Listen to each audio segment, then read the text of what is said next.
Hello साथीहरु, welcome छ मेरो नयाँ भिडियोमा। आज चाहिँ एकदम पुरा राजनीतिक विषयको भिडियो बनाउन कोसिस गरिरहेको छु, किनभने अहिले नेपालमा चुनावको आगमन हुँदैछ। यसमा चाहिँ अब सबैजनाको आफ्नो आफ्नो तर्क, आफ्नो आफ्नो विचार र आफ्नो आफ्नो पार्टी भनेर हिँडेका छन् र सुनिन्छ ठुल्ठुला पार्टीहरू र पुराना पार्टीहरू पनि एक तरफ भएर लड्दैछन् रे, किनभने नयाँ शक्तिहरू एकदम मजबुत बलियो भएर अगाडि बढिरहेका छन् भन्ने सुनिन्छ। त्यही भएर पनि हुन सक्छ हैन, त्यो त राम्रो हो। जे भए पनि नयाँ शक्ति पुरानो शक्ति जे जस्तो गर्ने राम्रो, कसले जिते पनि देश बन्न पर्यो, देश राम्रो हुनु पर्यो जस्तो लाग्छ मलाई हैन। तपाईहरुलाई के लाग्छ? तर अर्को कुरा, नयाँ कुरो चाहिँ के भने अब बालेन र रवि पनि मिलेका र म त चाहन्थे अझ पनि उज्यालो पार्टीका अध्यक्ष पनि आएर मिल्दैछन् अर राम्रो हुन्थ्यो जस्तो लाग्छ।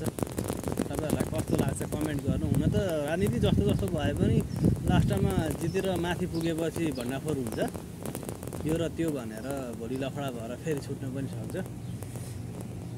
मेरो भनाइ चाहिँ यति मात्रै के हो भने हाम्रोलाई होइन राम्रोलाई छुनौँ भन्ने नै मेरो तात्पर्य हो।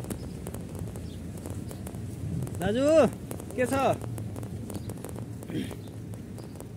र एकचोटिलाई चाहिँ म चाहिँ सबैलाई के भन्न चाहन्छु भने, पहिला 62-63 पनि सबैले नयाँ पार्टी भनेर माओवादीलाई सबैले हेरेकै हुन्, सबैले भोट हालेकै हो र ल्याउन पनि राम्रै सिट ल्याएको, 122 कति सिट लिएर आएकै हो। अहिले पनि नयाँ पार्टी आइरहेको छ र सबै नयाँ पार्टीहरू झुरमुराइरहेको बेलामा सबै जनताले पनि बुझेर कुन चाहिँ पार्टीलाई भोट दिँदा माथि लाँदा राम्रो हुन्छ, देशको लागि केही गर्न सक्छ भन्ने एउटा सिद्धान्त बोकेर हिँडेका व्यक्तिलाई भोट सबैले मिलेर दिँदा के होला। मेरो भनाइ चाहिँ यही हो हैन।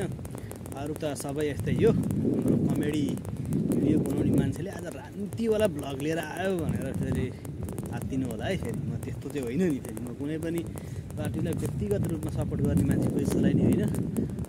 म भनेको राम्रोलाई राम्रो, नराम्रोलाई नराम्रो भन्ने छानबिन गर्ने, पछाडि बसेर मान्छेलाई सिधा बनाउने खालको मान्छे हो म। एकदम सिधा, राजनीति नबुझेको पनि होइन, बाहिर बसेर हेर्ने हो। ल, सानो भिडियो पनि बन्यो, मेरो दिन पनि आयो। तपाईँहरूले कमेन्ट गर्नु है त, आफ्नो आफ्नो तरिकाले गर्नु। जसलाई भए पनि, जसले जे जे गरे पनि पछि थाहा हुन्छ।